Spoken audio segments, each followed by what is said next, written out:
Muito boa tarde, nós estamos aqui nos estúdios do GEM Educação de São Paulo para falar sobre zero reprovação, uma experiência de sucesso em cálculo, em nivelamento de matemática. Eu sou Andréia Ramal, sou diretora do GEM Educação e estão aqui comigo hoje professores muito especiais da equipe da Universidade Mackenzie.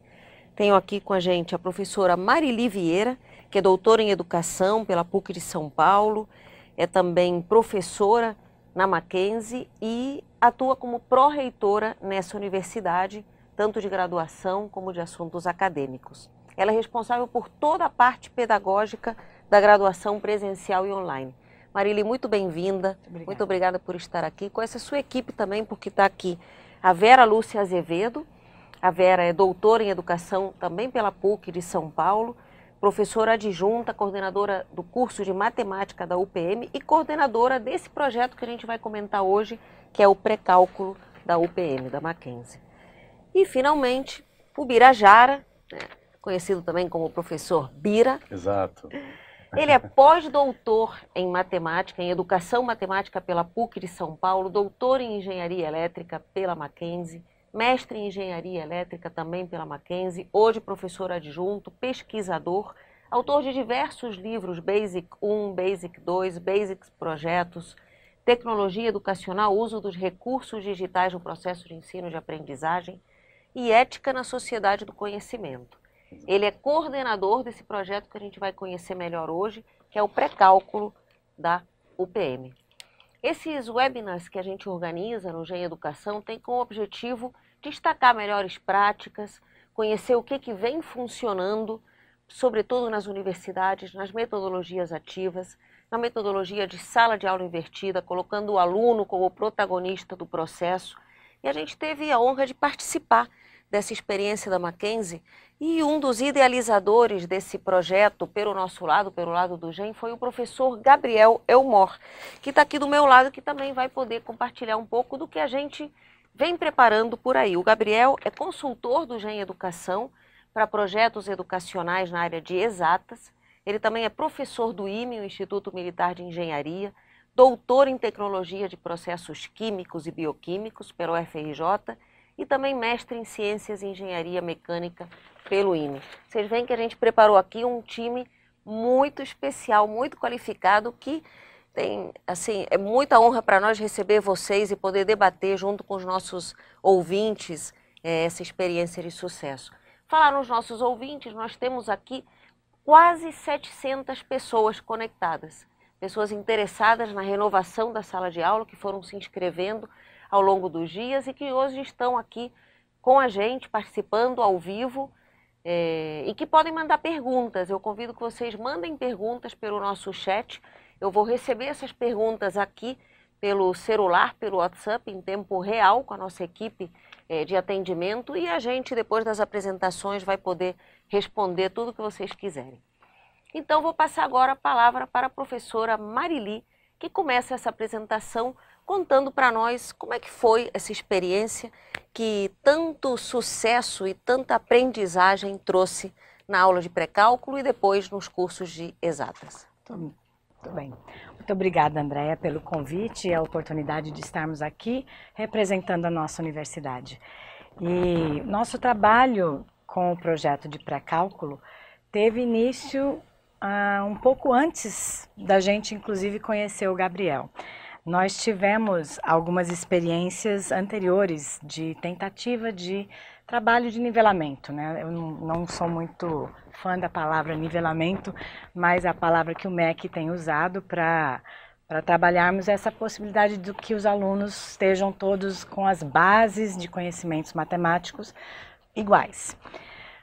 O que nós temos observado é que matemática é uma disciplina, obviamente, muito abstrata, uma disciplina que necessita de muitos conhecimentos prévios e nossos alunos chegam no ensino superior com uma base de formação defasada muitas vezes, por N motivos, né? Não vou entrar aqui nessas questões, mas por N motivos chegam com uma defasagem muito grande na formação básica em matemática.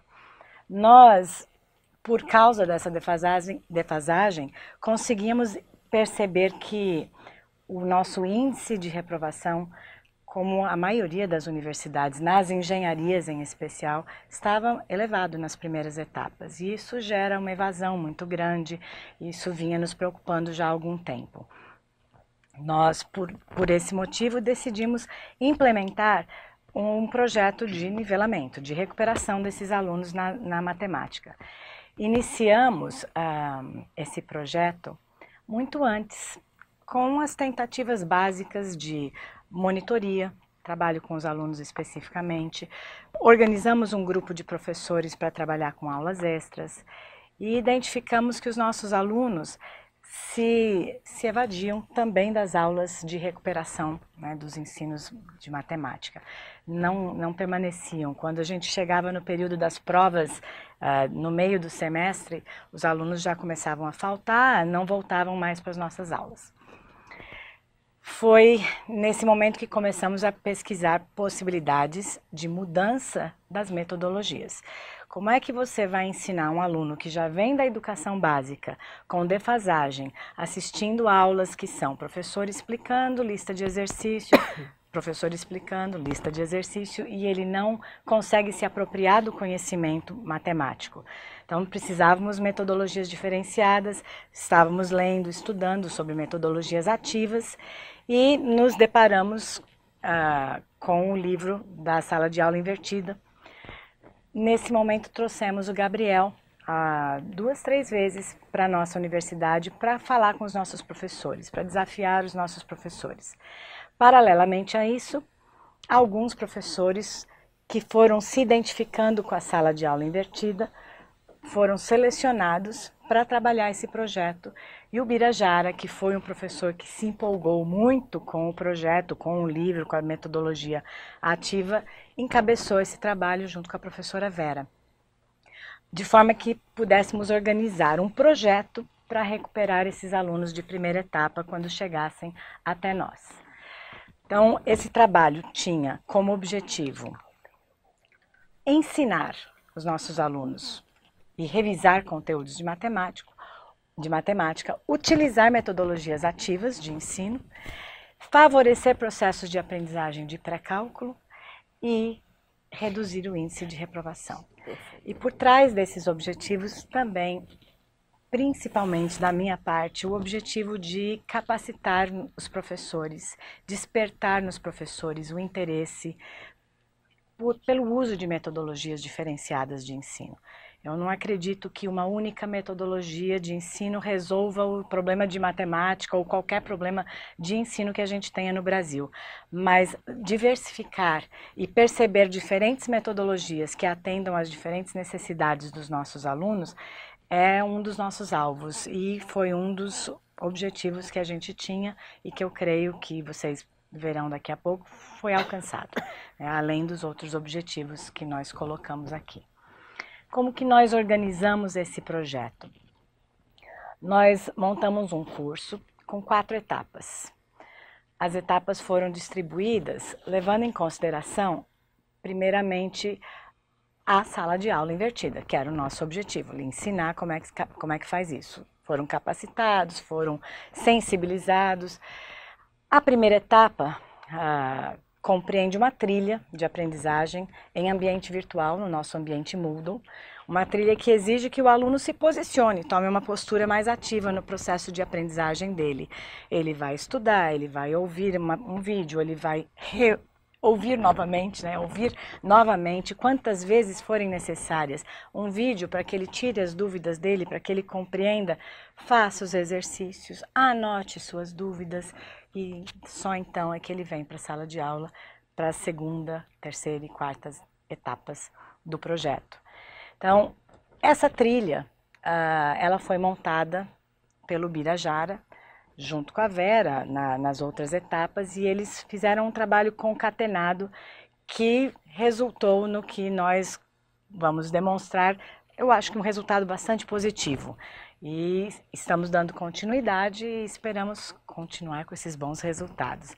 Mas eu vou passar agora a palavra para o professor Bira e ele vai dar uma explicação mais detalhada de como funcionou essa nossa trilha de aprendizagem virtual. Bom, Boa tarde.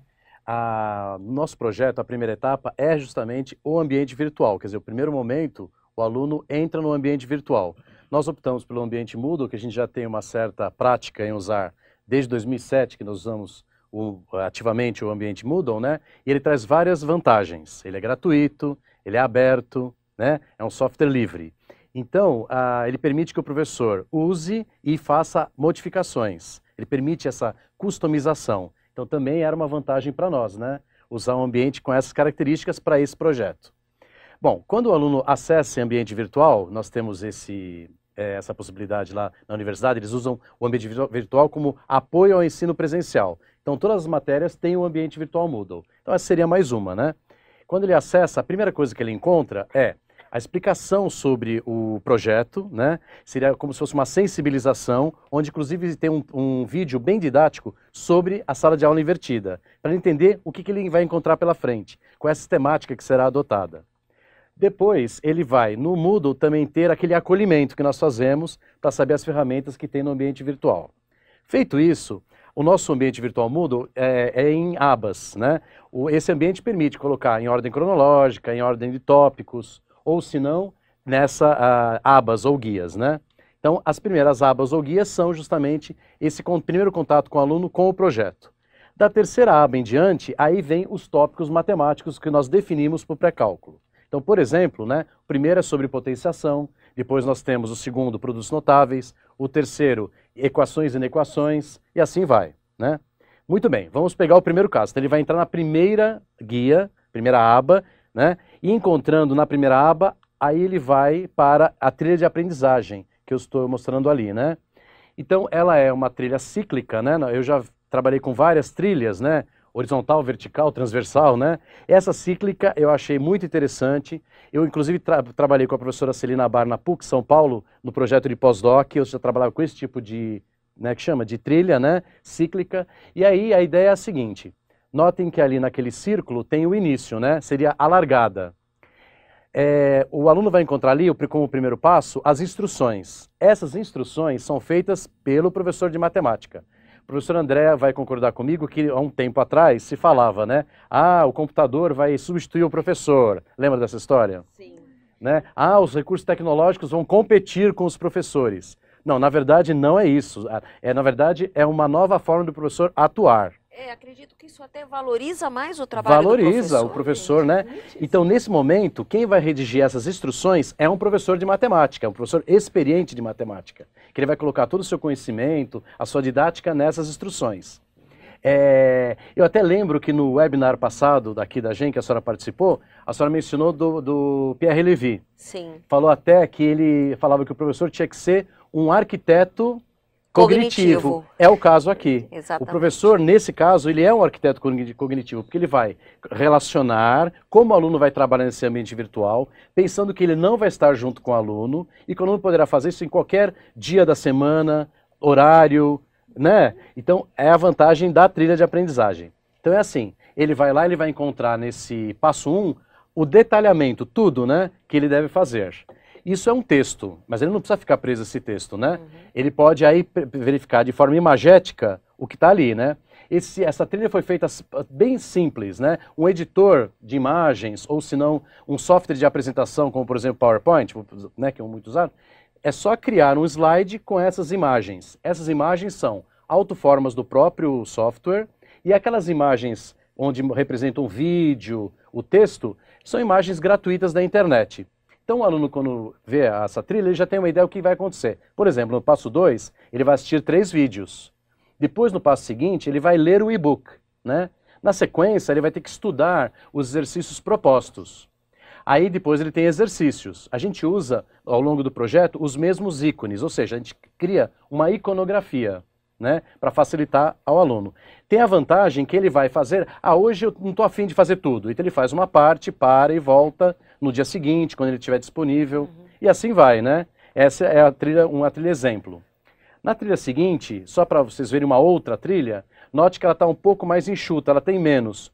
O professor tem que dosar o que ele vai dar para o aluno, não adianta colocar muita lição para ele, porque ele não vai conseguir acompanhar. Então tem que ser estrategicamente escolhido exercícios que têm conceitos importantes, né? E aqueles que valem a pena ele fazer.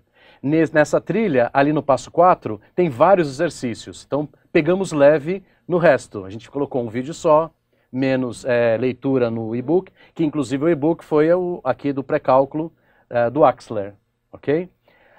Outra coisa que eu queria comentar, de interessante de resultado desse projeto, né?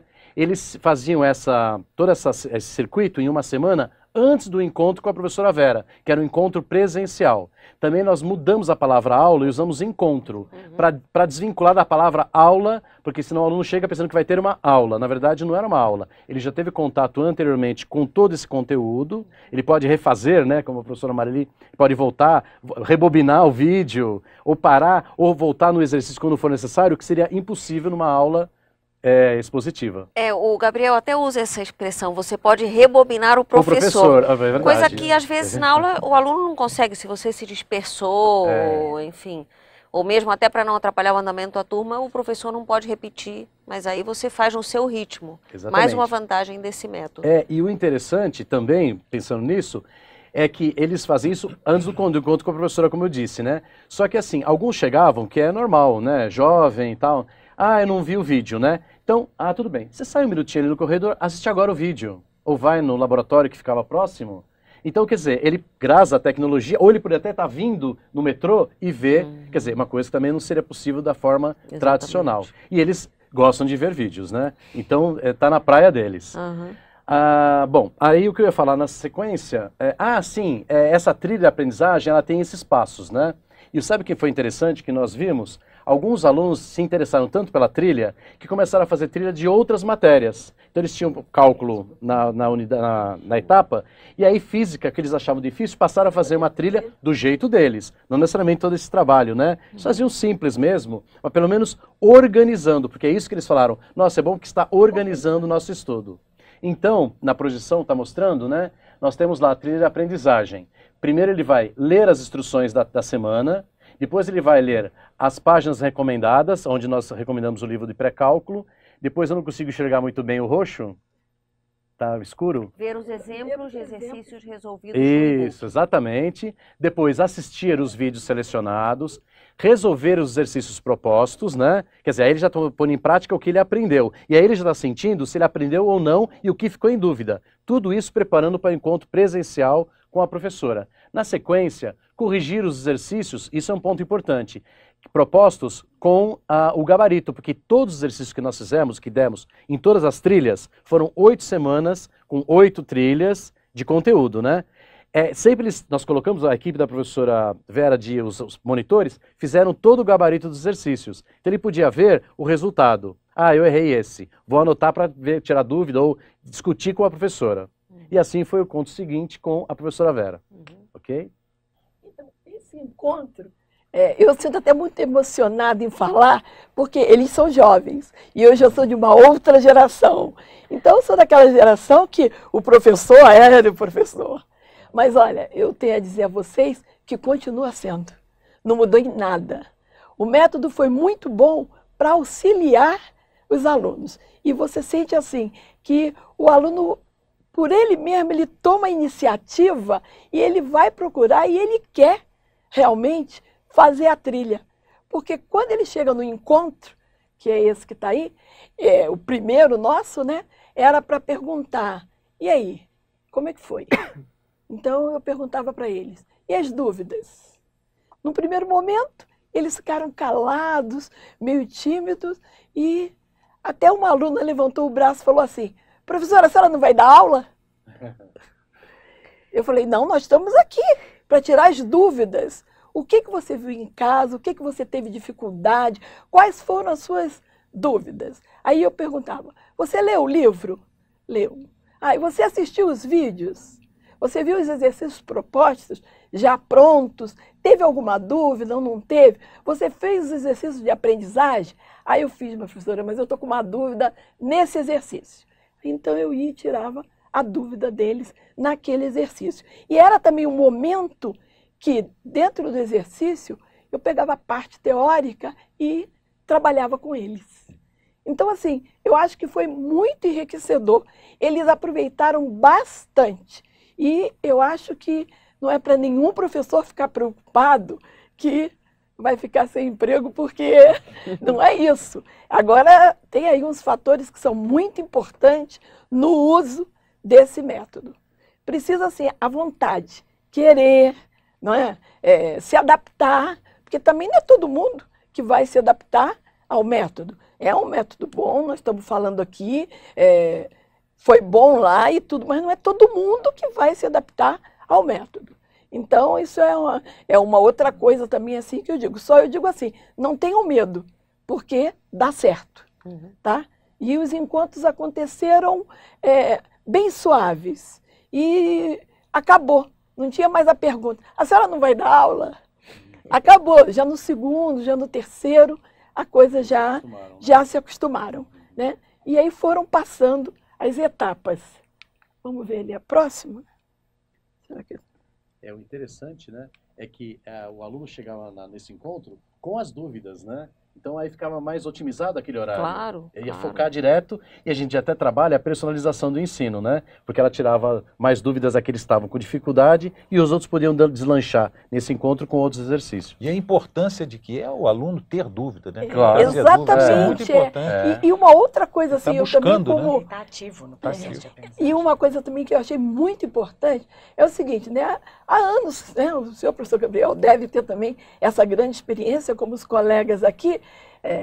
É difícil o aluno pegar um livro de matemática para ler. Ele só pega os exercícios e não, ele precisa ler.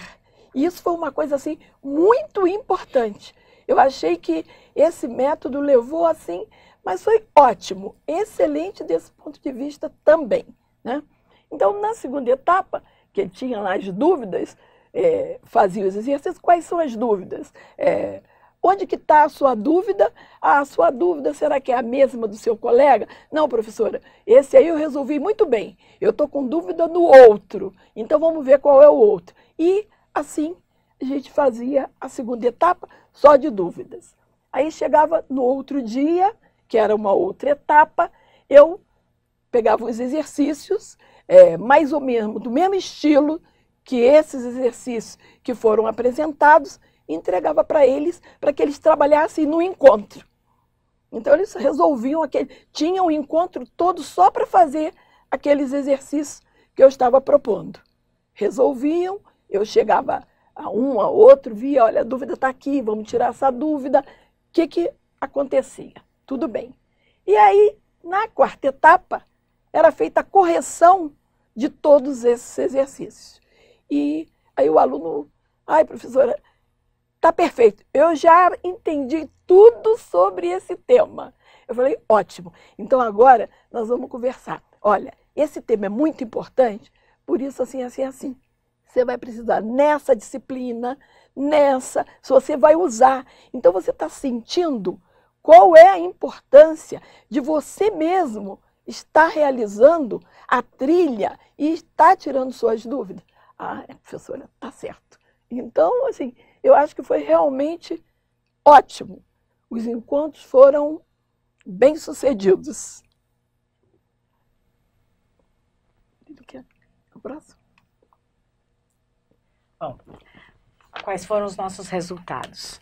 O aumento da frequência dos alunos e a aceitação da proposta de ensino adotada. Então, como eu falei para vocês, a gente já havia começado esse projeto anteriormente e os alunos desistiam. E a gente não conseguia segurar esses alunos do projeto até o fim para conseguir ter resultados positivos. Eles ficaram, 90% dos nossos alunos ficaram nesse projeto do começo ao fim e tiveram bons resultados, né? Aprenderam. E, mais do que isso, entenderam a proposta. Passaram a ser protagonistas do próprio processo de aprendizagem deles. E eu acho que isso é algo que eles levam com eles, não é só a nota, não é só o conteúdo de matemática que eu aprendi, que vai me dar base para os próximos conteúdos, mas eu aprendi a estudar. Eu aprendi a me virar sozinho, inclusive, porque eles acabam, e a gente escuta, né, vão buscando na internet outros vídeos, outras coisas para estudar, para tirar dúvidas, e é muito interessante isso. Essa é uma experiência que a gente tem tido, inclusive no nosso ensino de EAD. O aluno que aprende a estudar sozinho, ele busca por si mesmo, ele vai achando mecanismos. E a gente precisa disso no ensino presencial também, esses alunos mais comprometidos com o processo de aprendizagem própria deles. Que é uma coisa importantíssima até para o mercado de trabalho, porque a gente... É uma competência. A pessoa recebeu o diploma, mas ela vai ter que continuar aprendendo e nem sempre ela vai ter um professor para explicar. Então é aprendizagem permanente. É o aprender a aprender. Um outro resultado que nós tivemos é o desempenho dos professores que iniciaram o projeto, supondo que se tratava de aula, e apesar da capacitação que tinha sido dada antes, todo o trabalho que tinha sido feito, eles iam para o projeto com a expectativa de dar aula. Então, alguns professores se reviram, e isso foi muito interessante. E eles passaram a se rever também para o ensino regular, né, para as aulas regulares deles. Isso nos trouxe alegria. Pontos para a gente refletir. Eu acho que, por mais bem sucedido que foi o nosso projeto, sempre tem algumas coisas que a gente precisa pensar. A escolha de professores e a avaliação do comprometimento deles com o projeto. Então, isso foram 2 anos de trabalho. No primeiro ano a gente percebeu que não pode ser qualquer professor que vá trabalhar com alunos que precisam recuperar e aprender a estudar. Tem que ser um professor que tem uma outra disponibilidade para o trabalho. A participação dos nossos alunos, nós tivemos cerca de 150 alunos ingressando de primeira etapa e 90% deles concluíram o projeto. Os desistentes justificaram que não se adequaram ao modelo proposto. E eu acho isso algo que a gente precisa pensar, porque nós temos uma tendência, nós educadores, né, de modo geral, a entrar na onda, né, de algumas metodologias. Agora a gente vai usar metodologias ativas, agora é sala de aula invertida, agora é PBL. A gente precisa entender que cada aluno se adapta a um tipo de metodologia e cada dificuldade requer um tipo de metodologia. Eu não vou poder usar do mesmo jeito para todo mundo o tempo inteiro. Então a gente tem essa consciência e a gente precisa desenvolver outras atividades, outras propostas que envolvam e que comprometam esse aluno com a metacognição, com o pensar, o jeito dele de aprender, mas nem sempre do mesmo modo que a gente quer, senão a gente cai no ensino tradicional de novo. A gente só troca a metodologia, né, e obriga todo mundo a seguir. Isso a gente não pode fazer. Mas desses alunos que ficaram conosco, nós tivemos 100% que foram aprovados em disciplinas de cálculo 1. Então, a gente acompanhou o resultado desses alunos nas disciplinas regulares e eles foram aprovados. Isso teve um impacto tão grande que os diretores das unidades estão se envolvendo mais agora, querendo participar mais de como é que a gente vai estruturar esse projeto para o semestre que vem. Então, a gente vai ter mais gente participando e eu creio que isso vai crescer. E eu espero também sair da matemática e ir também para outras disciplinas. Agora que é um possam... resultado fantástico, porque cálculo 1 é o grande bicho-papão. É o primeiro momento deles, né, na universidade. Exatamente. Eu acompanho em muitas universidades, assim, o índice de reprovação é altíssimo, muito alto. altíssimo. E isso vai gerando também um índice de evasão maior ainda, porque a que é o que pessoa a gente faz uma tentava vez, evitar. faz outra vez, bom, então eu não dou para isso, e acaba eu desisto. abandonando. Exatamente. E essa era uma das grandes justificativas nossas para tentar reverter. Eu não acredito que, assim, 150 alunos a gente reverteu? Não. Até porque nós temos alunos de segunda, terceira etapa que estão no processo ainda que a gente não conseguiu alcançar. Então é por isso que eu falei, agora eu acho que a gente tem que investir cada vez mais, porque a gente viu o resultado, né? E os professores estão se engajando cada vez mais no processo. Uma coisa que eu achei interessante, Marili, que vocês todos falaram, é que o seguinte, os alunos parece que foram contaminados. Você vê que o aluno procurou fazer a trilha dele, o Bira que falou, nas outras disciplinas, em física, etc. Isso é uma coisa absurdamente fantástica, porque ele está dando uma sugestão para vocês, gestores, coordenadores, professores. Ele está dando uma dica para vocês, olha, é por aqui, né? Eu achei isso fantástico. E a outra coisa, os professores, né? Alguns professores, inicialmente, E eles entram de cabeça, não é isso? E os outros, com o tempo, Outros vão vindo. Vão vindo. E vão criando em cima, né? Vão diversificando o jeito de trabalhar nas suas próprias aulas. Eu acho interessante falar que esse ambiente Moodle, ele permite que esse professor desenvolva a própria proposição dele, né, de trabalho.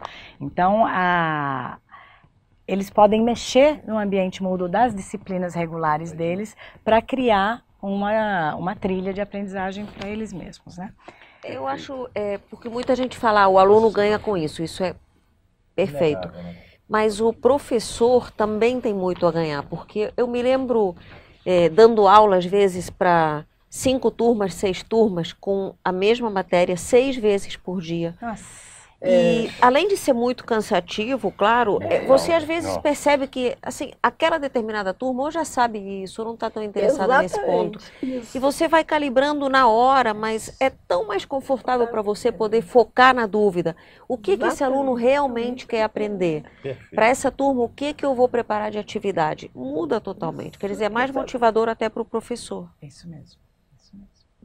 Legal. Então, é isso. A professora Vera escolheu uma frase do José de Alencar para a gente fechar aqui a nossa fala em relação ao projeto, mas o sucesso nasce do querer, da determinação e persistência em se chegar a um objetivo. Mesmo não atingindo o alvo, quem busca e vence obstáculos, no mínimo fará coisas admiráveis. Fantástico. Nós tínhamos certeza de que... Certeza não, mas não tínhamos certeza de que alcançaríamos o alvo. Mas alguma coisa a gente precisava fazer. E eu lembro quando o Gabriel veio as primeiras vezes falar com os professores, a empolgação deles, de alguns, a dúvida de outros de que isso daria certo. E por aí eu vi que começou um movimento entre os professores das exatas, que são professores que têm mais... não é resistência no sentido de não querer, mas mais dificuldade de compreender movimentos didáticos e metodológicos diferenciados, porque não é a área de estudo deles.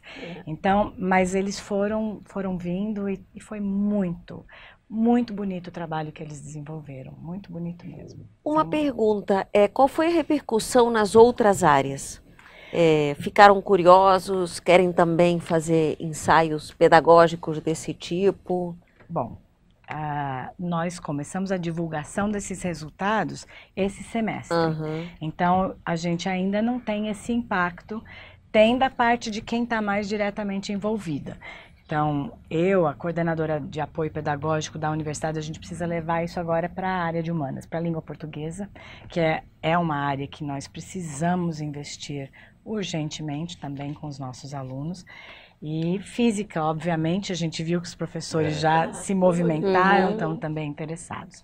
Então, a gente, e como eu disse para vocês, a liderança do curso de engenharia também mais envolvida nas tratativas com a professora Vera para organizar para o semestre que vem o projeto, a aplicação do projeto com os alunos de primeiro semestre, o envolvimento desses resultados, inclusive nos resultados semestrais dos alunos, para que empolgue mais. A gente tem quantos alunos de entrada por semestre na primeira etapa? Foram quantos? Vera aqui. Mais ou menos uns 700. 700. Mais ou menos. Você ter 150 ainda é pouco. Então, eu acredito que esse impacto vem à medida que a gente aumentar o número de alunos que a gente consegue atender nessa primeira etapa. Né, e a inscrição deles foi voluntária, opcional, ou a faculdade convidou, a universidade convidou? Teve dois momentos. A primeira forma, que foi o ano passado, né, Vera? Você vai completando junto comigo. Foi assim, nós pegamos pelo processo seletivo, pelo vestibular. Aí pegamos todos os alunos que tinham tirado de 0 a 4 e convidamos, porque sempre foi convidado, né? Convidado a participar do projeto. Nesse semestre fizemos diferente. Como é a personalização do ensino, pusemos todos os calouros. E aí quem quisesse participava. Né? Que aí por isso que ela sabia o valor, porque ela incluiu todos os alunos, são 700, foram para lá. Aí aquele ótimo aluno de matemática se interessava também. Isso que foi interessante. Que em algum momento ele falava, essa aula me interessa. Convite, então. Sempre foi convite. Sempre Não é convite obrigatório, não. Não, ele tem que se interessar em aprender e quebrar essa dificuldade com a matemática, né? Mas a tendência é que essa disciplina, digamos, pré-cálculo ou o nome que tiver, a tendência é ela entrar realmente no currículo, né? Porque é uma necessidade Sim. e os alunos sentem falta dessa base. Sentem. Nós fizemos uma reforma curricular, um ajuste no nosso currículo agora nesse semestre e colocamos uma disciplina chamada Fundamentos da Matemática. Então, ela traz um pouquinho já do pré-cálculo e distribui um pouquinho melhor os conteúdos do cálculo 1, né, trazendo algumas coisas para o Fundamentos da Matemática para sobrecarregar menos esse semestre de cálculo 1. Mas é tudo muito inicial, né? A gente está observando como é que está sendo o resultado disso agora no final desse semestre. E a senhora perguntou agora há pouco com relação às outras unidades, né? Então, semestralmente nós temos, até a professora Marili que organiza, que é a Semana de Preparação Pedagógica. Inclusive o professor Gabriel foi lá em uma delas, né? Vamos apresentar o projeto para os professores e tal. E aí, a professora, nós estávamos conversando ontem, né, que a nossa ideia para a próxima, agora, que vai ser final de julho, é trazer toda essa metodologia, essa forma de usar as trilhas para todas as unidades. Isso. Então aí nós íamos adaptar, não para matemática, mas para letras, para direito, né? Então outras coisas podem aparecer naquela trilha, um bate-papo, um chat, ou se não, um fórum, que tem mais a ver aí com a outra cara de humanas, por exemplo. Então essa é a nossa ideia, né? A Universidade Presbiteriana Mackenzie, todo ano, aliás, todo semestre, faz essa semana de preparação pedagógica. Então a intenção é fazer para disseminar com as outras unidades. Ótimo. E vocês apresentaram também no COBENGE, se não me engano, que é o Congresso Brasileiro de Engenharia. Isso foi. Bom, eu quero lembrar todo mundo que está aqui ligado com a gente que podem mandar perguntas, eu já estou recebendo algumas, daqui a pouco a gente abre as perguntas. É só clicar naquele botãozinho que está escrito chat, manda a sua pergunta que a nossa equipe de apoio está me passando em tempo real. E enquanto isso, eu vou passar a palavra agora para o professor Gabriel. Eu queria que ele contasse um pouco para nós sobre a estratégia do GEM, da LTC. Vocês falaram aí do Axler, né, que foi o livro utilizado, é um livro publicado pela LTC, justamente sobre pré-cálculo. O que vem por aí, né? De onde que nasce essa estratégia e o que a gente pode esperar de inovações a partir de agora, professor Gabriel? Ok, obrigado, André. Então, queria inicialmente dizer da satisfação de estar ao lado de vocês hoje aqui, né? Não só pelas pessoas que vocês são, professores que são, mas pela essa iniciativa fantástica que vocês tiveram e tiveram um resultado maravilhoso. E dizer também que eu me sinto também um pouquinho orgulhoso por ter participado naquela concepção, né? Foi muito bacana, eu fico muito feliz de saber desse sucesso todo. Vocês estão realmente de parabéns, viu? E a gente tem que continuar conversando, que a gente já evoluiu bastante. A André está me perguntando agora o que a gente tem feito, né? Então eu vou mostrar aqui uma pequena coisinha para vocês notarem como a gente já evoluiu, tá? Então, dentro dessa estratégia do GEM, na produção de conteúdos multimídias, né, o que a gente tem feito, né? Então, eu vou dar um exemplo aqui ligado ao projeto que vocês começaram lá e que deu tão certo, né? Que é a sala de aula de pré-cálculo. Essa sala de aula de pré-cálculo é um ambiente virtual que reúne as videoaulas que vocês já conhecem, os capítulos ali do Axler bem programados e definidos, as páginas, quais exercícios para o aluno resolver, etc., né?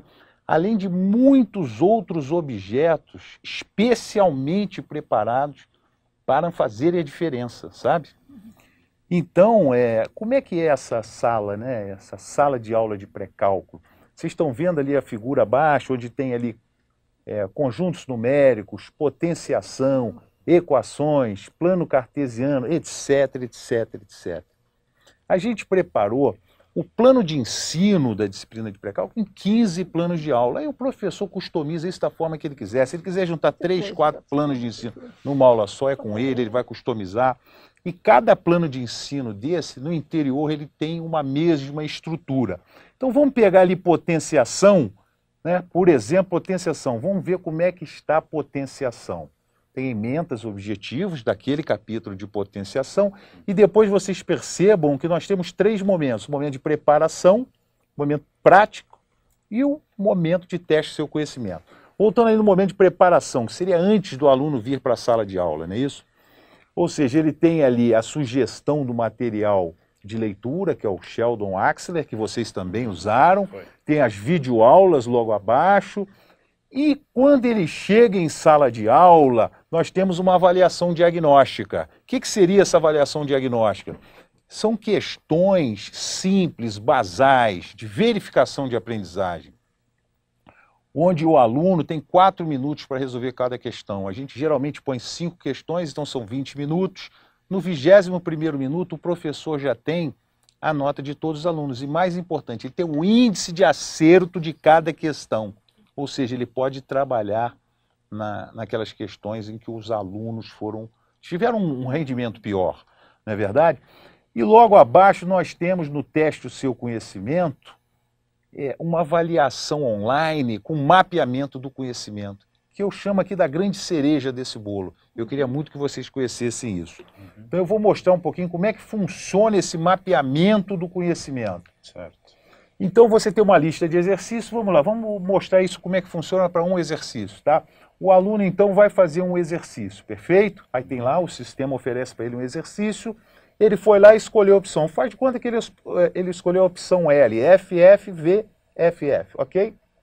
Falso, falso, verdadeiro, falso, falso. E enviou a resposta, ok? Apertou o botãozinho ali de enviar. O que acontece? Vocês vejam ali embaixo, olha lá, o retorno, olha lá. Resposta incorreta. Ele errou a questão.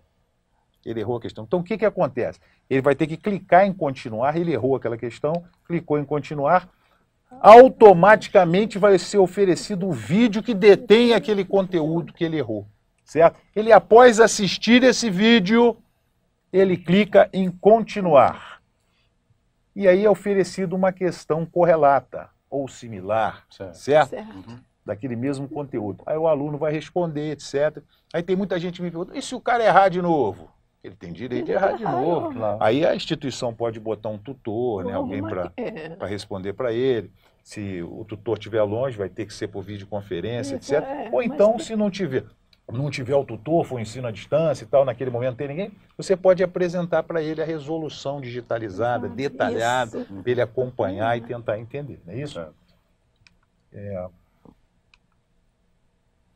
Então, gente, o que acontece? Para a gente terminar aqui a minha fala, que é muito rápida hoje, eu queria dizer para vocês que neste cenário de novos estudantes, né, e novas formas de aprender, o GEM vem se apresentando como um fornecedor de uma grande objetoteca.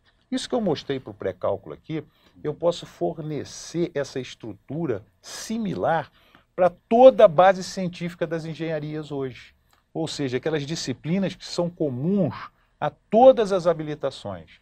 Os cálculos todos, as físicas. Nós temos um produto de física muito bacana, um trabalho que está sendo feito maravilhoso. Nós temos objetos educacionais para o curso de física, para as 4 físicas. Objetos fantásticos, cases, quizzes, coisas maravilhosas. E dentre as outras disciplinas da base científica. Então, nós temos, esse material, essa objetoteca que a gente está começando a oferecer no mercado. Então, essa seria a novidade que eu tinha para mostrar hoje aqui para vocês. Muito bom. Muito bom. Ok? Parabéns, né? Porque se a gente conseguisse que os nossos professores tivessem tempo para eles também irem atrás e fomentarem nas suas aulas essas coisas. Mas a gente nem sempre tem essa possibilidade, os professores dão muitas aulas. Então, ter esse acesso é muito importante. Mas não exime esse professor de desenvolver intencionalmente, organizar essa aula dele, como você falou. Tem aqui os objetos, ele pode organizar como quiser. Muito importante essa ação intencional do professor, senão a gente cai numa reprodução que não tem sentido nem para o aluno. A gente percebe que assim, o aluno de hoje ele não quer só livros. Não quer só livros. Óbvio que o impresso nunca vai ser substituído, mas acho que ele agora convive com as multimídias. Sim. E para as universidades é muito penoso esse trabalho de produzir todo esse acervo de, por exemplo, vídeos, exercícios interativos, até porque mexe com direito autoral, direito de cessão de imagem. É uma coisa que a faculdade ou a universidade vai usar para outros lugares, então, enfim, envolve contratos diferentes, Fora toda a parte de produção, design, programação, roteiro, edição. Então, são uma série de investimentos que até fogem do foco principal da universidade, que é fazer a trilha de aprendizagem, acompanhar o aprendizado do aluno, né? Enfim, agora eu queria trazer as nossas perguntas, porque o pessoal está aqui perguntando de todo o Brasil, tá, que a gente está recebendo. Vou começar com uma pergunta que vem do professor José Benício da Costa, da Universidade Federal do Pará, Belém. Ele pergunta, em que período o curso de nivelamento na Mackenzie foi aplicado? Antes ou durante o curso de cálculo? E ele foi aplicado em quanto tempo? 8 semanas? Quantas vezes por semana? Quantos encontros? Foi junto com o cálculo 1, né? Junto. Eles têm na primeira etapa cálculo diferencial integral 1, né? E paralelo e independente, né? Eles tinham as aulas tradicionais com os professores, né? E o nosso era separado, né? Realmente eram 8 semanas de aulas, a 9ª era só de exercício e a 10ª era uma avaliação final que nós fizemos do nosso curso, né? Quer completar alguma coisa, Vera?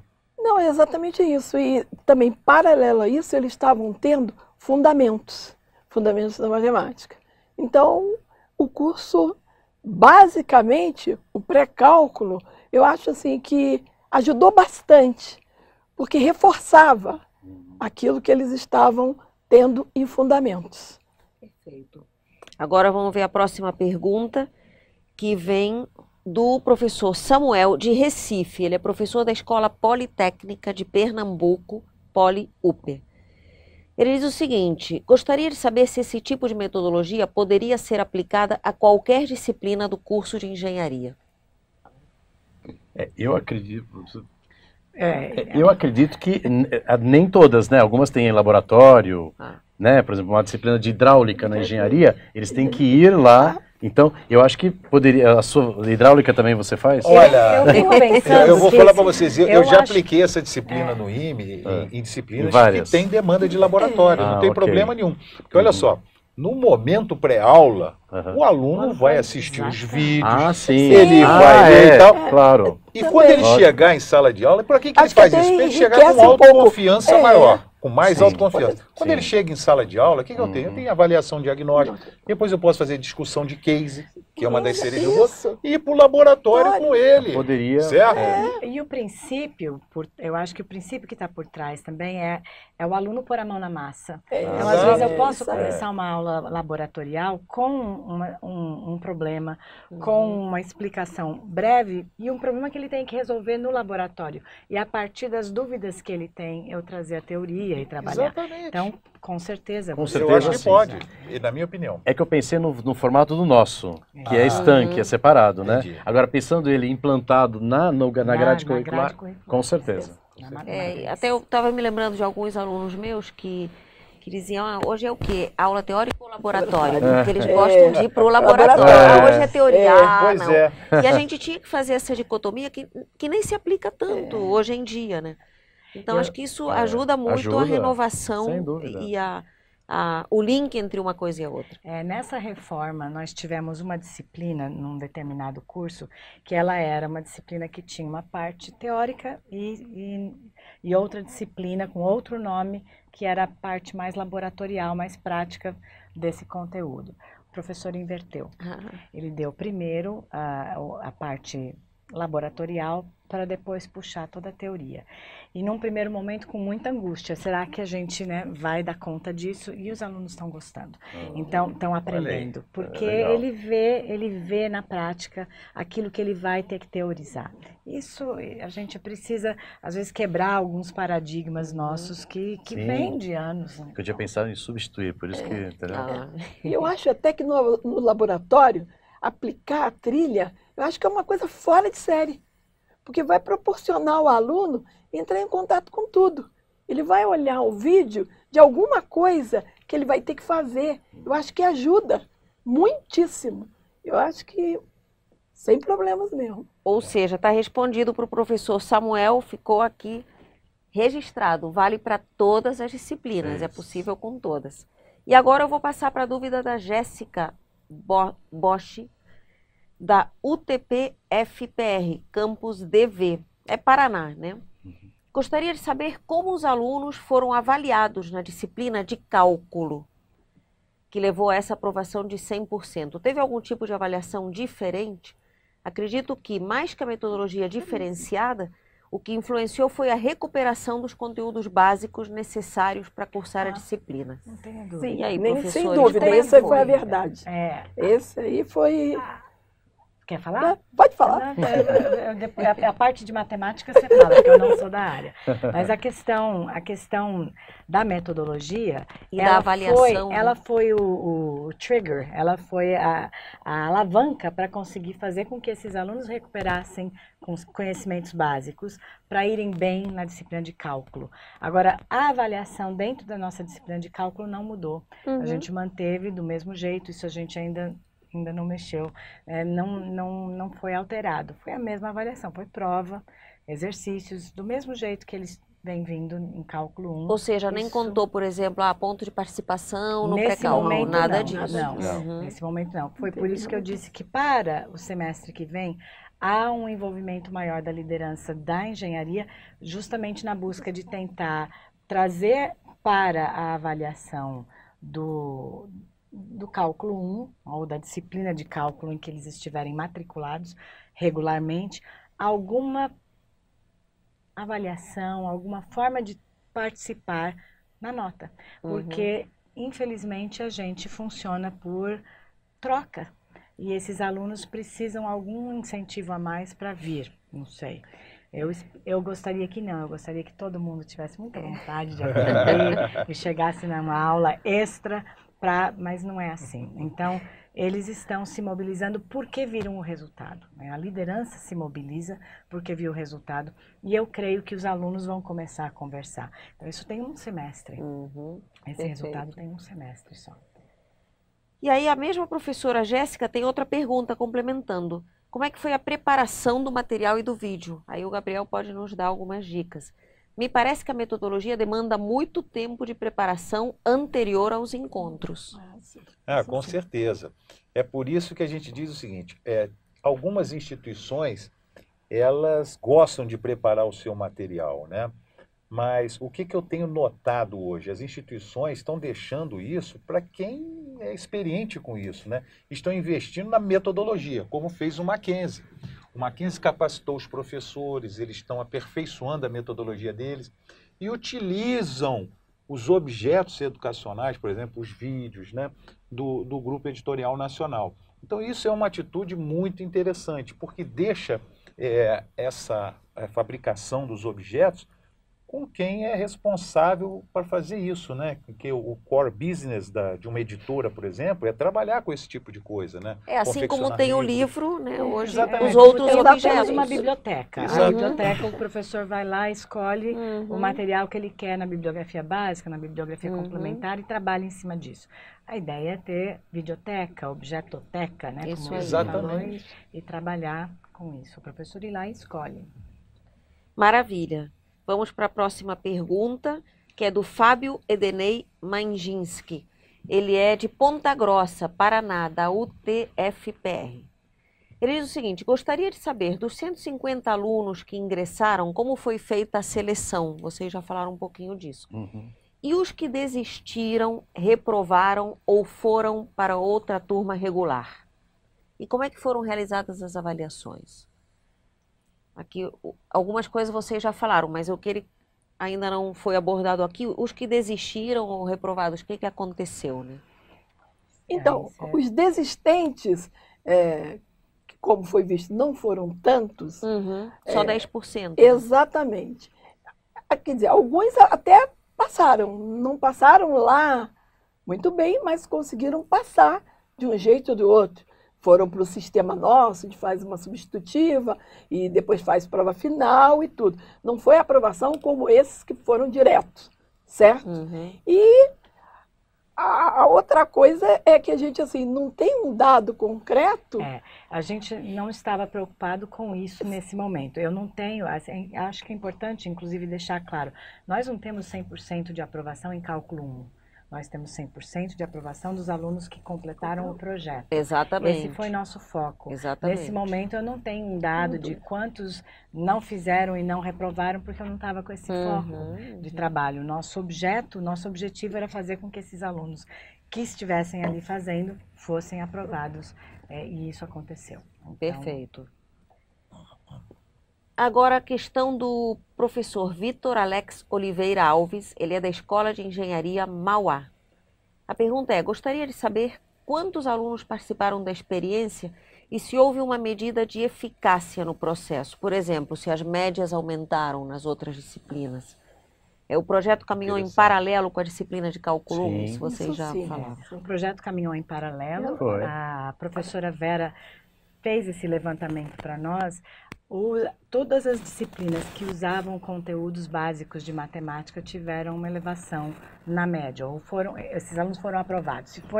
Se a média elevou, eu não tenho esses dados. Eu vou repetir. Isso foi no semestre passado, 2017-2.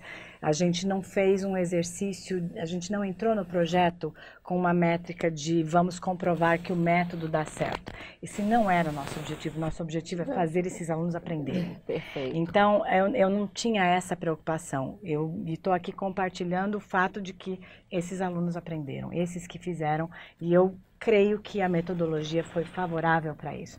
Agora, eu não fiz um estudo anterior com medidas para saber qual seria a elevação da média desses alunos, porque esse não estava no nosso escopo. Fica até a ideia, né, para o futuro estudo, grupos de controle, talvez. A gente pode pensar para o futuro. Até ajudaria nas pesquisas sobre metodologias ativas. Certeza, muita gente me perguntar como é que é o desempenho desses alunos no mercado de trabalho quando eles passaram pela metodologia ativa. Isso. Eu digo, gente, é muito prematuro ainda, mas são ideias para futuras teses de mestrado, estão precisando produzirem dessas pesquisas, isso aí. Isso mesmo. Bom, o Giovanni Castellan, de Criciúma, da SATC. Pergunta o seguinte, como foram administrados os casos dos alunos que não assistiam às aulas ou não complementavam todas as etapas das trilhas nos encontros virtuais? Isso me lembra muito, assim, a metodologia ativa só realça mais isso, mas é aquele aluno que não lê o texto, que não traz atividade feita. Como é que vocês lidaram? Isso até aconteceu nos primeiros encontros. Como eu tenho, né, o grupo tem monitores. Então, os monitores, naquele momento que no encontro eu perguntava quem tem dúvidas, quem não viu o vídeo, e aqueles alunos que diziam, eu não assisti, não tenho dúvida porque eu não assisti o vídeo. Então, eles eram convidados a ir a assistir o vídeo com os estagiários. Então, era um paralelo. Enquanto eles estavam no local assistindo o vídeo com o estagiário, eu estava desenvolvendo com os outros. E aí isso, praticamente assim, acabou. Esses alunos que no final de semana, quer dizer, no final dos encontros, que tinha abertura de um novo tema, acabou. Eles já vinham com tudo feito. Foram nos primeiros momentos. Eles se enquadraram. Aqueles que realmente ficaram, que estavam assim, com o objetivo de concluir, isso provavelmente não foi porque eles percebiam que ajudavam. Ajudavam, né? Exatamente. E isso foi uma experiência mais aplicável a esse último semestre do trabalho. A primeira vez que nós fizemos, essa era uma das queixas dos professores. Os alunos não estão preparados para isso.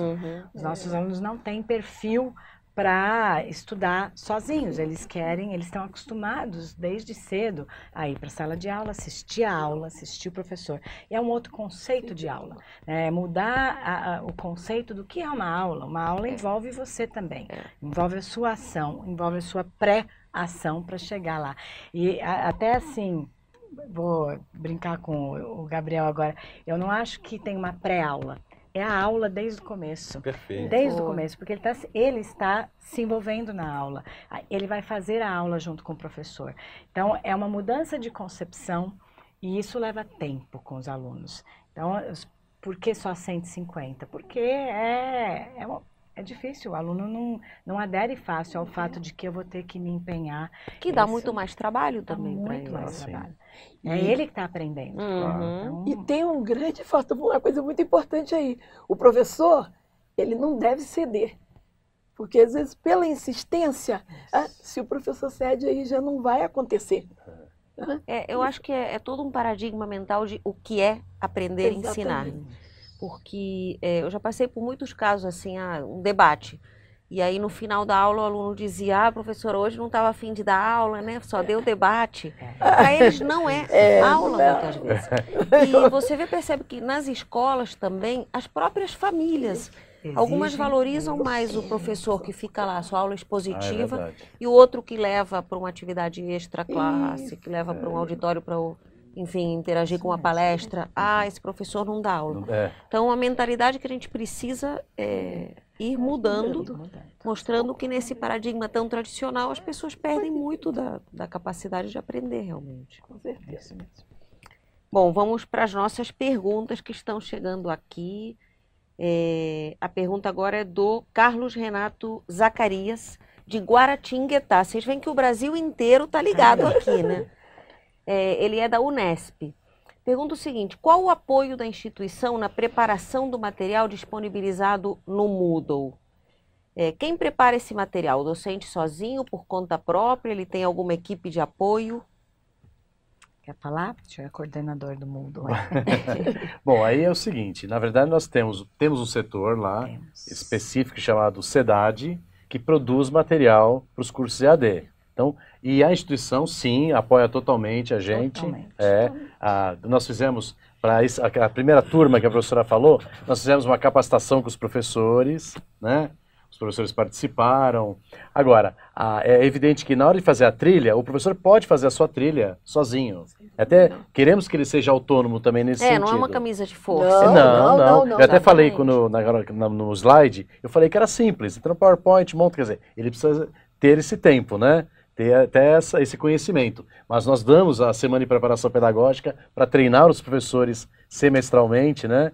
Então, eu acredito que sim, nós temos o apoio, Tem né? muito apoio, muita capacitação, apoio, inclusive, para adquirir, para ter disponível os materiais que os professores podem acessar, escolher e organizar. Biblioteca virtual, que inclusive tem o material aqui da GEM, é uma biblioteca virtual comprado pela universidade. É a minha biblioteca? Minha biblioteca, exatamente. Então, o que acontece? O professor, realmente, ele tem que entrar lá, ver os vídeos, o que se adequa mais ao que ele quer passar para os alunos, né? Então, ele tem que ter essa atividade, essa proatividade dele. Mas a universidade... Mas é um acervo fantástico isso, porque comparando com a época em que o professor ia lá preparar a aula sozinho, a apostila dele... A apostila sozinho. E tem assim, aqui eu vou ser pedagoga, vocês me permitam ser pedagoga. À vontade. Se a gente conseguir mobilizar o aluno para ele ir atrás de vídeos também, ele tem condições de ir. Eu sei que na internet tem uma série de coisas que nem sempre estão validadas, não são boas, mas a gente também precisa ensinar o aluno o que é bom, como é que eu identifico os sites que são confiáveis, aonde eu pego o material.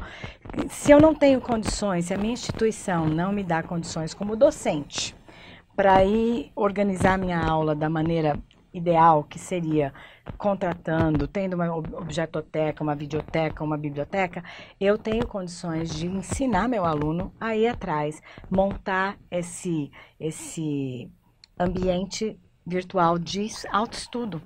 E eu acho que mas isso dá trabalho, né? Isso dá trabalho num primeiro momento, mas isso vai criando rotina. E depois o aluno também vai entrando nessa rotina. Então, nós temos uma série de possibilidades com a GEM e com as instituições que dão todo esse apoio, e a nossa dá, a Universidade Mackenzie, Presbiteriana Mackenzie, ela tem, inclusive, implementado o EAD, os cursos em EAD, e para isso, ela montou uma equipe de web designers, de designers educacionais. Essa equipe inteira se mobiliza para ajudar o professor a montar o seu material. Mas nem sempre isso é possível. E isso não significa que é impossível eu fazer com que meu aluno entre num processo de protagonismo estudantil, né, de autoestudo. A Heloísa, do Instituto Mauá, de São Caetano do Sul, Pergunta o seguinte, em que período foi realizada a atividade? Antes do início do curso de cálculo? Acho que já respondi. Paralelo, foi concomitante. Concomitante. É o horário contrário que eles Só era o horário averso, né? Quer dizer, o aluno da tarde fazia no final da manhã. Contraturno. Isso mesmo. Foi do início ao fim do cálculo. Então, o nosso 8 semanas. 8 semanas. Ao todo 10, tira com a... Mas é menor que o semestre letivo, né? Que seriam 15 semanas, já. O semestre letivo tem 18 semanas. 18 semanas. Olha, vocês adivinharam que era a próxima pergunta da Alexandra, da Universidade Federal de Alagoas, Maceió. Gostaria de perguntar qual era a carga horária do curso, qual é, né? E quantos encontros semanais por quantas semanas? Certo. É isso aí. 3. Miriam Guzmão, da PUC de Goiás. Primeiro, parabenizo os professores pelo projeto. Obrigado. O estudante que conclui o curso pré-cálculo, além de adquirir conhecimento, ele terá horas de atividades complementares? Sim. Isso é uma dica Também. boa também. Também. Então, Foi hora de prometido. excelente. Né? E eles ficaram Como muito é felizes opcional Uma boa nessa carga, disciplina né? pré-cálculo a reprovação? Não. No pré-cálculo, não. Não tem nota, a questão é querer que ele aprenda. Então, para ele adquirir as horas complementares dele, tem que ter presença. Ele precisa participar de pelo menos 75% dos encontros da carga horária. Mas ele terá as horas complementares e não a nota. Tá. Marili, agora tem uma pergunta que para nós pedagogas é maravilhosa, mas é você que vai responder. Edneia Zarpelon, professora da Universidade Tecnológica Federal do Paraná, campus Pato Branco. Gostaria de fazer um questionamento. A professora Marili mencionou que o professor, para trabalhar nesse tipo de proposta, precisa ter um perfil diferenciado. Quais as características seriam ideais para a escolha dos professores? Ao seu ver, né? Quais seriam as características desejáveis? Uma pergunta muito difícil. Muito difícil, porque competência, a gente sabe que os nossos professores têm. Todos estão conosco, estão lá porque são competentes, mas existem professores que têm um perfil mais tradicional. Eles necessitam estar, inclusive, em disciplinas que são mais tradicionais, mais expositivas. E tem professores que se envolvem mais com o processo de aprendizagem, com as questões cognitivas. Como é que se dá a aprendizagem no aluno? Ele é mais preocupado em como é que aprende. Eu lembro muito de minha professora, a professora Bernadette Gatti, lá na PUC, falando que os professores das exatas, quando eles se interessam pelo modo como uma pessoa aprende, quando eles começam a entrar nas questões de psicologia da educação, eles deslancham, eles criam seus próprios métodos, porque eles estão preocupados com isso. Então, eu preciso de um professor que seja alguém preocupado em como é que esse cara está aprendendo, como é que esse menino está aprendendo, como é que eu vou trabalhar com ele para ele aprender mais. Essa é a característica que a gente tem que ter, um professor que está preocupado, não com o conteúdo dele apenas, mas com a forma como esse aluno aprende. Disponível para o novo. Né? Disponível para o novo. É importantíssimo isso que você colocou, porque esse aluno também, ele é uma mente diferente das mentes de décadas atrás. Sem então, dúvida. assim, Piaget, Vygotsky, não temos mais como aplicar os estudos tal e qual. A gente precisa descobrir como é que esse aluno da cibercultura aprende, como é que ele constrói conhecimento. E você sabe que eu estou, inclusive, preparando uma aula para sexta-feira falando um pouco sobre isso. Vygotsky, ele fala muito sobre a questão da percepção, como é que eu percebo o mundo, e eu percebo o mundo a partir dos signos e dos instrumentos que esse mundo mesmo me dá. Eles têm outros instrumentos. Então, a percepção que eles têm de mundo é completamente diferente da nossa.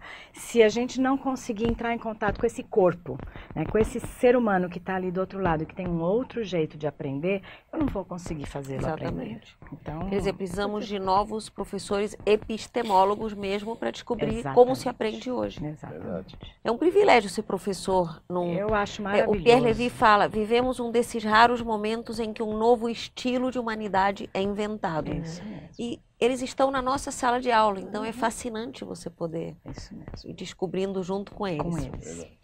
Bom, agora nós temos aqui a Larissa Vieira, da UTFPR, FPR, também Pato Branco, Paraná. Vocês acham que seria sensato pensar em aumentar um semestre nas engenharias para os alunos recuperarem os conteúdos perdidos da educação básica? Os alunos não vão gostar. Não, nem um pouco. E eu necessidade já tenho disso. 5 anos Eu de sinto curso. que não há necessidade disso aí. E a gente está querendo fazer isso justamente para encurtar esse tempo que eles passam, porque a maioria já fica 11, 12 semestres conosco, ao invés de 10 semestres como deveriam ficar. Então, eu não acho produtivo. Esse menino precisa ir para o mercado de trabalho. A gente vive num país que as pessoas estão precisando ir logo para o mercado de trabalho. Então, eu não acho interessante. Eu acho que a gente tem que... No melhor dos mundos, seria termos um vestibular mais... ter o vestibular e antecipar o início das aulas, talvez em um mês e meio, para trabalhar só com esses alunos. Algumas universidades públicas eu sei que estão fazendo isso. Nas universidades privadas, né, particulares, isso nem sempre é possível. Então, mas antecipar um semestre... Eu acho até que o paralelo é mais eficaz.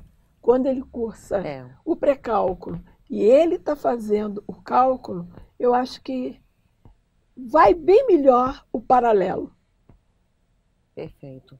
Bom, agora eu tenho o Fábio Edenei Mainginski, de Ponta Grossa. Ele pede um esclarecimento. Quanto foi, então, a aprovação na disciplina de cálculo 1? Porque ele não entendeu muito bem se os 100% de aprovação foram do pré-cálculo ou só de quem fez o projeto. Só de quem fez o projeto. A gente teve 100% de aprovação dos alunos que concluíram, que fizeram do começo ao fim o projeto. Não temos 100% de aprovação em pré-cálculo ainda. Se a gente tem de cálculo 1, desculpe, de cálculo 1. 700 alunos, só 150 fizeram. 10% deles desistiu. Então, aí você faz as contas, não é 100% de cálculo 1. Perfeito. Quem dera. Francisco Antônio Lotufo, da Unesp de Guaratinguetá, pergunta, na verdade vocês já responderam, se a preparação do material foi individual ou de uma equipe. E o Alexandre Rodrigues, físico e professor de física do ITEC de Belém, Paraná, gostaria de saber como é que o nivelamento entra no currículo do aluno, se é atividade complementar. É só atividade complementar. Ou atividade de extensão. Não foi dessa vez. Não, Dessa vez não foi de extensão. As nossas atividades complementares, elas são, na maioria das unidades, eu não vou lembrar com detalhes aqui de cada uma tem seu regulamento, mas a maioria é dividido em uma carga horária para atividades relacionadas a ensino, atividades relacionadas à extensão e atividades relacionadas à pesquisa. Então, essa carga horária que eles completaram entra na carga horária de ensino. E o Fábio Simões, da PUC de Goiás, quer saber se houve algum custo adicional para o aluno. Não, era gratuito. É gratuito. Isso foi deixado claro desde o começo. Desde o começo, que era grátis. Muito bom. Por isso que eu disse do apoio da instituição. A instituição deu total apoio para que o projeto se desenvolvesse, para a gente ver os resultados disso. É um investimento, mas que tem um retorno também. Sem dúvida. O retorno já... Gabriel, alguma pergunta? Não, Comentário? Pois é, eu acho que agora é o seguinte, a pergunta que eu faço para os nobres amigos aqui, professores da Mackenzie, é o seguinte, pelo que eu entendi, que vocês disseram, os alunos fizeram uma sugestão bem direta para vocês, né? Vamos, porque é por aí o caminho, né? E aí é ter coragem realmente de multiplicar esse projeto, né, para outras disciplinas, né? Que também oferecem dificuldade para eles, que a gente sabe que tem física, né? Eles têm dificuldade, os outros cálculos, porque essas coisas são muito bacanas, né? Não sei se vocês tiveram acesso, agora eu não vou me lembrar o nome do artigo, é um artigo, inclusive, do I3E. Os camaradas pegam um aluno e monitoram ele durante 15 dias, botam os eletrodos nele para ver a atividade cerebral do aluno. Eu botei isso agora na minha apresentação, está muito bacana. E aí, ver a atividade cerebral dele, vai medindo com as atividades que ele está fazendo durante o dia, assistindo aula, dormindo, assistindo televisão, no laboratório, quando está discutindo com os colegas, numa mesa redonda discutindo dever, como se fosse uma metodologia ativa. Sim. E aí o seguinte, pasmem para o seguinte, na atividade dele, lá quando ele está assistindo aula pelo método tradicional, a atividade elétrica mostra lá, né, de tal forma, né, o cérebro dele trabalhando, da mesma forma como se ele estivesse assistindo TV ou dormindo. Ao passo que quando ele está discutindo, né, trabalhando em grupo, a coisa fica assim, ó, atividade elétrica cerebral muito maior. Ou seja, o que está comprovado? Que eles aprendem melhor quando eles estão discutindo com os colegas e principalmente ensinando uns para os outros. Né? Nós somos seres sociais. Exatamente. Então, o que a gente tem que fazer? Botar essas experiências para dentro de sala. Ou seja, as atividades que permeiam esse tipo de coisa tem que estar dentro de sala de aula. É isso que a gente precisa fazer. Isso mesmo. Bom, só temos mais 2 perguntas, precisamos seguir o nosso horário também aqui, para respeitar os nossos ouvintes e internautas. O professor Renato José de Moura, ele não disse a instituição nem a cidade, mas ele reforça que ele não acha interessante criar uma disciplina de pré-cálculo obrigatória no currículo. Vocês também. Ele diz que isso significaria reconhecer a falência do ensino de matemática no Brasil. Certo. Ao colocar todos os alunos, também se fosse obrigatório, você estaria obrigando bons alunos a perderem tempo, mas não é obrigatório. Não é obrigatório. Exatamente, exatamente. Acho que ele reforça o modelo como foi colocado. Certo. E ele diz que as ferramentas de pré-cálculo devem servir como apoio, não como obrigação.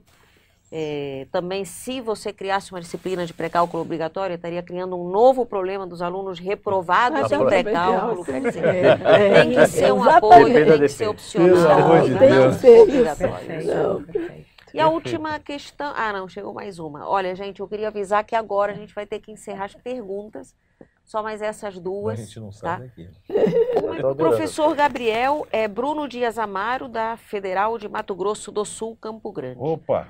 Existe algum projeto para adaptar o que foi feito com esse projeto do pré-cálculo também para a disciplina de cálculo 1? Sim, nós temos tudo pronto. Só a disciplina de cálculo 1, Bruno, né? É Bruno o nome dele? Bruno. Então, Bruno, só para essa disciplina... Bruno Dias Amaro. Então, para essa disciplina de cálculo 1, por exemplo, só a disciplina online, né, o curso online de cálculo 1, tem 90 vídeos divididos lá entre os temas de revisão de funções, limites, derivadas, integrais. Esses vídeos são todos eles de forma objetiva, teoria objetiva, o professor resolvendo detalhadamente o exercício. E além disso, Bruno, nós temos um banco de questões, assim como pré-cálculo. Eu queria que vocês soubessem isso, banco de questões também para pré-cálculo.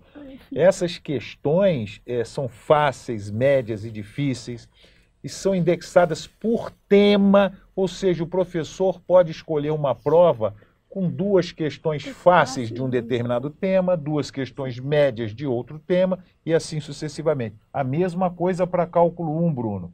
Além disso, avaliações diagnósticas, desafios, tudo isso nós temos para oferecer, no mesmo formato que eu mostrei daquela sala de aula de pré-cálculo. Muito bem. E a Cassandra Oliveira, da Unesp de Botucatu, traz a questão da duração dos cursos de engenharia. Aí é uma polêmica, né? Enfim. Ela diz o seguinte: por um lado, como os professores disseram, há necessidade de ir logo para o mercado de trabalho. Sim. Mas, dessa maneira, com tanta rapidez, como treinar com competência o estudante em um formato de ensino onde há pouco espaço para o aprimoramento, inclusive do docente? Existem limitações no Brasil que peçam encurtar no número de semestres os cursos de graduação de engenharia? Essa é uma grande discussão que eu tenho acompanhado. Eu não sou engenheira, não sou da área de matemática, não me sinto habilitada para responder. Professor Gabriel é avaliador do MEC em instituições de engenharia, né? Como é que você vê essa questão? O que está sendo discutido agora é a inclusão das metodologias ativas no currículo. É uma discussão ampla, né? Inclusive a Benji está participando, mas não se trata de diminuir currículo, né? Só adaptar as metodologias ativas, né? Eu acho que a atualização profissional acontece ao longo da vida, né? Não adianta aumentar a universidade, ele vai ter que continuar aprendendo. Nem diminuir, né? Porque nem diminuir. A gente acompanha aí as exigências de formação não tem muito como distribuir, a não ser que você consiga que esse aluno fique período integral. E muitos trabalham Então, essa é a à questão. grande noite, maioria. ou estudam à noite e trabalham de dia. Muito bem.